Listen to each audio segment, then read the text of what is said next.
There's been a few years since we've had to focus in a lot on Iran because they've been isolated from the world. They were continuing to be isolated even in the last 6 months with these new peace deals that were being organized by President Trump's administration, by Jared Kushner that was working on that. He was just getting back from the Middle East last week, finalizing those deals. Bahrain, the UAE, Morocco, Sudan. I mean, this was, and it was continuing to isolate the Islamic Republic of Iran. But now we have a situation where, surprise, surprise, Iran is already, in a sense, testing Joe Biden. Now, this is a Biden administration that is saying, Iran, we're going to help lift economic sanctions. We're going to rejoin the nuclear deal, the JCPOA. So you would think, right, that if their strategy was correct, Iran wouldn't be shooting off missiles 100 miles away from our strike forces. But they are. You would think that Iran, who found not guilty an Iranian American last year of espionage, which is unbelievable in their court system, but they hadn't let him yet return home. And now they've rearrested him and informed him that he was found guilty of espionage again and sentenced to 10 years in prison. All within the last week, this is happening. And so you would think if they thought that the Biden administration approach was the correct approach, rushed right back into the failed Iran nuclear deal, and Iran will suddenly be nice. And yet it's the opposite. Iran was weakened and scared of its own people and nervous to act at all under the Trump administration. Their top guy was killed by President Trump, okay, in a strike. Don't forget that. The head of the Iranian Revolutionary Guard was taken out, Soleimani, and people thought, oh, Iran is going to start a war with Israel. Did they start a war with Israel, anybody? No. Did they fire off any rockets then? Nope.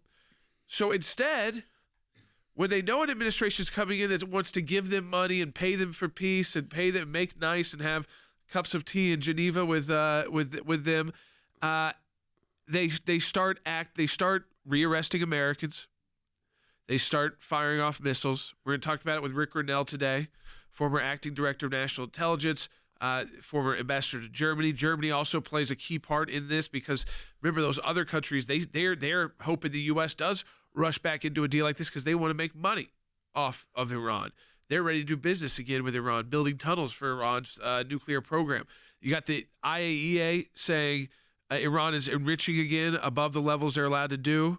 And this is it's not getting the coverage it deserves, but understand this is what's facing our country immediately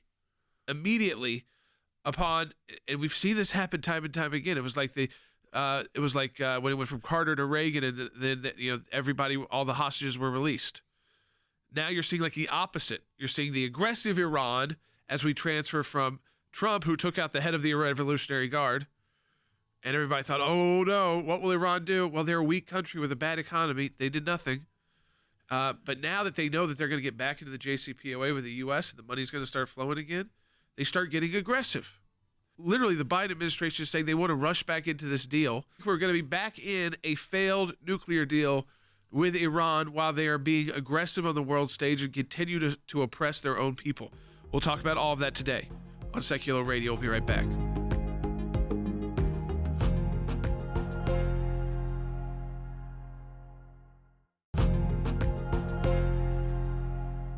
I feel like it is a flashback to the Obama-Biden years as we prepare for more Biden years.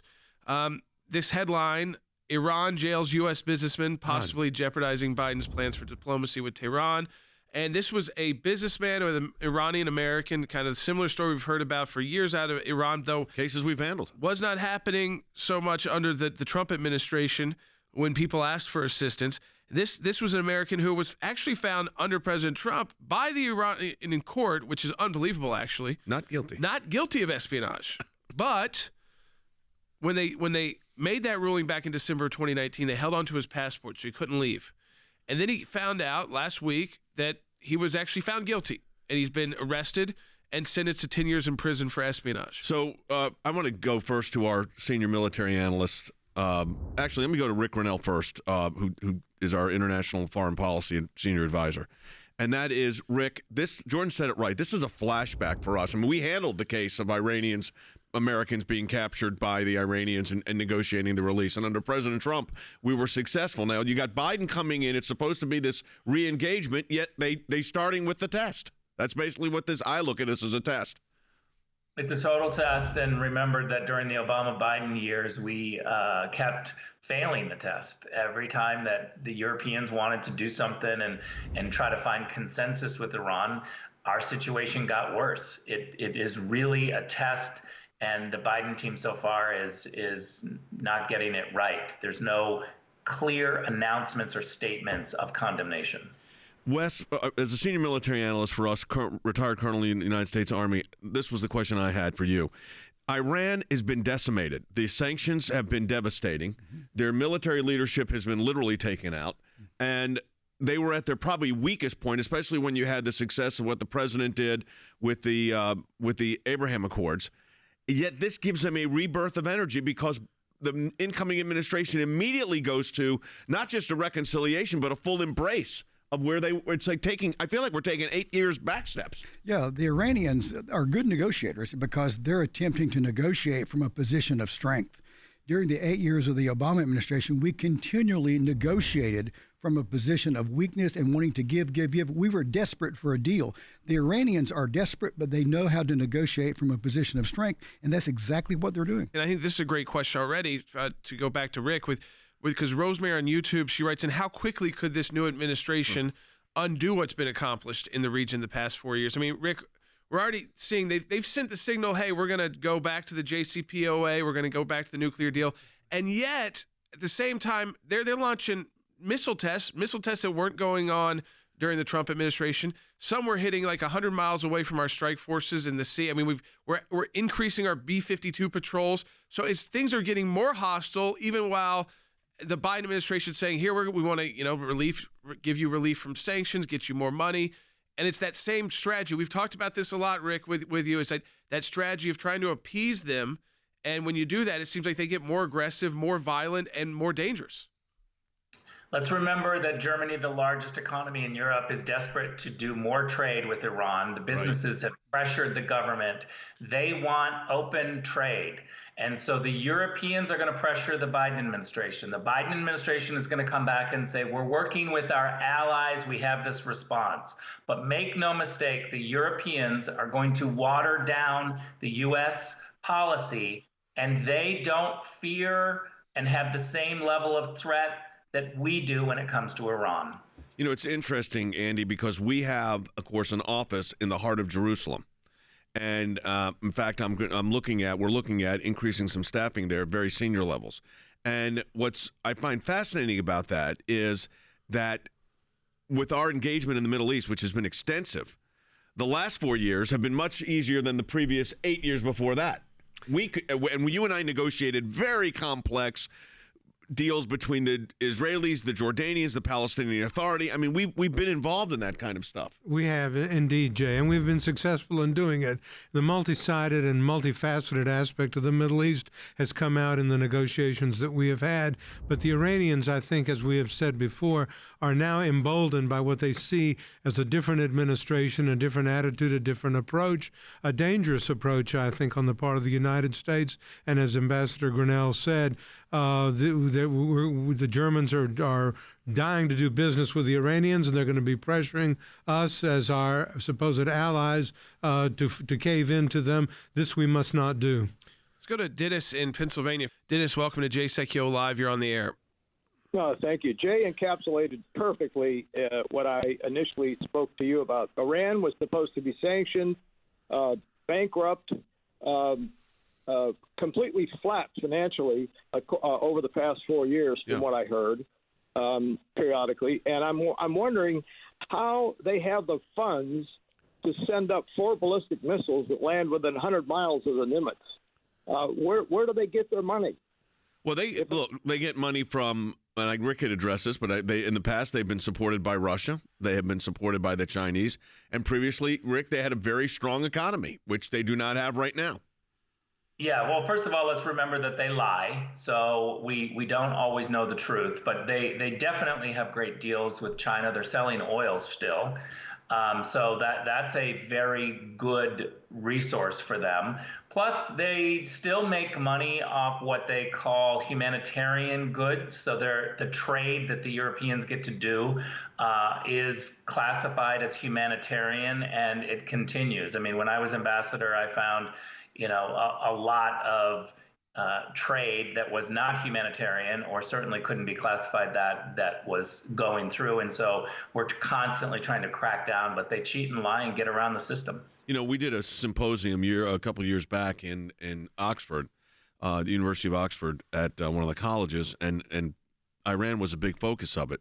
And one of the papers that was delivered by one of our colleagues was about the new Silk Road, that China had the Silk Road into Iran. And what people West don't understand from a military standpoint is that President Trump was very successful in aggregating the Middle East view on Iran, which forced, in a good way, relationships with Israel because there was a common enemy. Yeah, absolutely. I mean, all of the countries in the Middle East, and I've lived there, they see Iran as the big threat. They've known for many, many years Israel was not a threat. But now they're coming on board and acknowledging it publicly that they need Israel to stand with them and the United States against Iran, which is a threat to them. And it's unfortunate that I think history is going to repeat itself. 30 years ago, we were where we are right now with North Korea. We tried sanctions, we tried aid, we tried negotiations. 30 years later, North Korea is a nuclear-armed nation. Now our only hope is to hope they don't use the weapons. We are slow learners, Jay, because this same thing, if we're not careful, is going to happen with Iran. The one thing I was thinking about, Andy, when we were talking about that in Oxford, when we did that whole program, focusing in on Iran and Turkey and the whole bit, that there is an Iran-Turkey connection, too. Oh, there is a definite connection between Iran and Turkey. And then we have to understand that the Turks right now are not our friends, and they've never been our friends, really. It certainly haven't been the friends of Christians, and certainly haven't been the friends of their NATO ally, alleged ally, Greece. It's a dangerous connection that we have to keep our eyes on. I hope it's something that President Biden is going to come to realize is not in the best interest of the United States to support the Turks. The Turks are a dangerous people. They've always been. They always will be. Jordan? Yeah, I think that, listen, we're in a situation now. It's a classic, and Rick, it's not like anybody wishes this on America or that we have to deal with this, but it's so predictable that even before President-elect Joe Biden has taken the oath, we see Iran take more aggressive steps against American citizens, more aggressive steps militarily, because they think and they know if Joe Biden's telling the truth that we're going to get back into this deal as a country with him, that the money's going to start flowing that much easier. The Biden team is going to definitely try to go back and do exactly that. But I think there's one thing that's different this time, and Jay was touching on it, the Abraham Accords. I think there's a recognition in the region that they cannot go back to the days where Iran threatens the region. The Obama years were terrible for the region. They enjoyed a very different sentiment in the region. And we're already now seeing Doha and Riyadh talking and trying to figure out with Jerusalem what they can do about Tehran. That is a big deal, and that's going to be a problem for the Europeans and for the Biden administration. I was just thinking about that, Rick. The fact is, one of the lasting legacies of this President Trump is going to be those Abraham Accords, because the reality is it was a complete reshaping of the Middle East for the betterment of the world and for the betterment of the region, but also for the betterment of the United States. I think it's tragic in a sense that policy probably will not be continued, because what you had was an alliance because of a common enemy that became strong. Now, let me tell you what we're doing at the ACLJ, folks. So we've got people like Rick Grinnell and Wes Smith, and we've got others in the region. We have offices in Jerusalem. The American Center for Law and Justice is fully engaged in the Middle East. Now, our advocacy over the last 4 years was easier, to be frank. Okay, it's not going to be easy now. It's going to be going back to the UN and starting that whole fighting when you're fighting with your own country at the United Nations. And I want to follow up when we come back from the break on Rick on that, because guess what, folks? We had 4 years of relative peace at the United Nations for the United States. We didn't have to go up there every 2 weeks fighting policies like we did under the Obama administration. Remember, our European Center is a full NGO at the UN. Get ready for that. Buckle your seatbelts on that one. Be a lot of work ahead.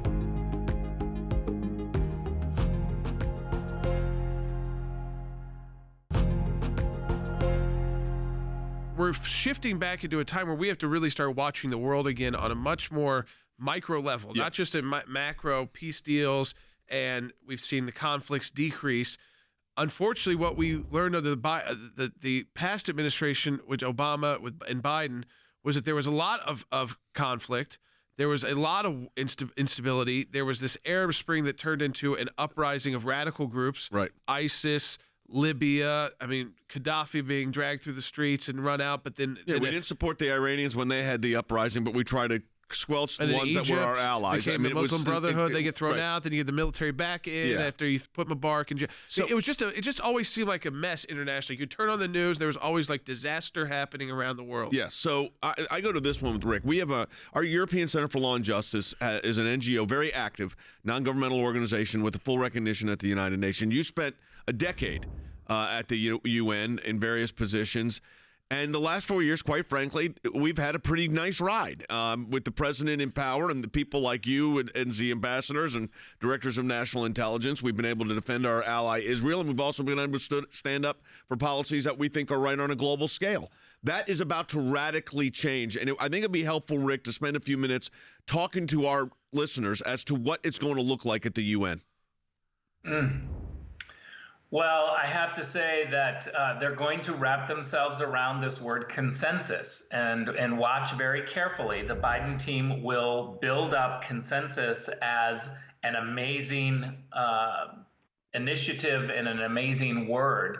But consensus at the UN means that you have 15 members of the UN Security Council agreeing to a statement or a policy position. This is really dangerous for America because it will not be a potent policy. It'll be watered down. It will be the lowest common denominator of what 15 countries with very different views believe. I think that we're going to have to be very careful. The woman who has been nominated to be the UN ambassador is a career diplomat, which may sound good, but it just means that it's going to be very bland and very driven by what other countries want us to do.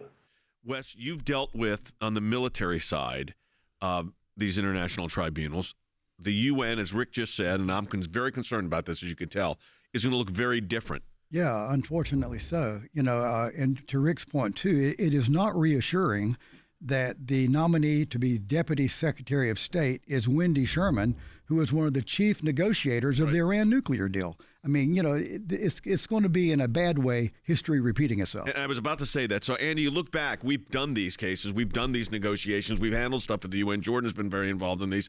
We are taking steps back here, folks, and what you can't do is just say, well, there's nothing we can do, because there's a lot you can do, but we have to be prepared to do it. Well, we have to be prepared, and we have to be cognizant of the fact that what we did under the Trump administration and what was done was America first, and that was not necessarily always consensus. As a matter of fact, consensus, as Ambassador Grinnell pointed out, is a dangerous basis upon which to proceed, because it's not in the best interest of the United States all the time to look for consensus among competing nations whose interests are not necessarily those of the United States. When you put a career diplomat in there who is not like Nikki Haley, who's not going to stand up for American interests, for Israel interests, who are true allies' interests, that becomes a dangerous thing, Jay. Yep.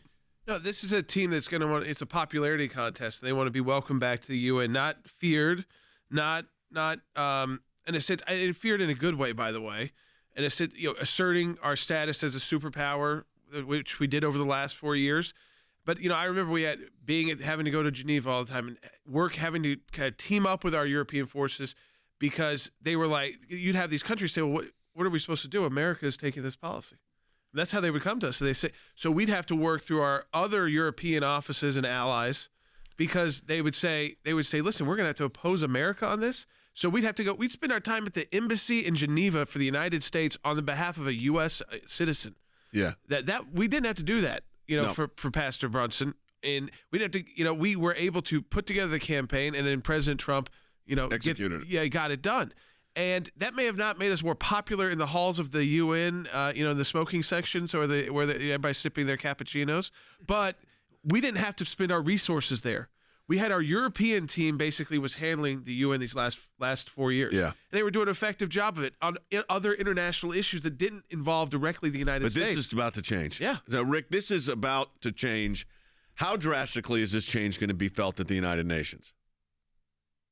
It's going to be monumental. Remember that Jake Sullivan is the national security advisor who will be helping script the policy. He's been a total Chinese apologist. I want to pick up on the point of Wendy Sherman as Deputy Secretary of State. Not only was she outmaneuvered by the Iranians, but she's got a long history of being outmaneuvered by the North Koreans as well. She did the food aid deal, which was a disaster. And also, I think it goes without saying that most conservatives aren't quite ready to give in on the Wendy Sherman nomination and say that she's going to get that job. I think we've got a lot of work to do to educate the people and politicians on Wendy Sherman's record and failure. That goes to another issue. It's these, because of how divided the Senate is, we don't have to give a pass to every one of these nominees. Well, that's true. If now, some are already going through right now as we speak. I mean, their hearings are happening. But because, as Rick said, it is so divided, it's not like they're to get an automatic pass. It's not so easy to get them confirmed. If there is an education about why this is person, you got to strategically kind of pick out who do you want to focus in on as people who are not well equipped for the job they're being nominated for. And Iran is such a significant threat regionally and internationally that you would think whoever is handling that one, Rick, the last question, that one handling that one is one we need to exercise our voices on too. Absolutely. And then that means the U.S. ambassador to Germany, France, UK, and the Assistant Secretary for Europe. That's where the Iran policy is going to be developed. Those people need to be very strong. All right, well, there you have it. So I appreciate it. Thanks, Rick, for being with us on this. It's great to have you. Great to have you for the whole half hour. Let me quickly go to Wes, and then I want everybody to do this quickly.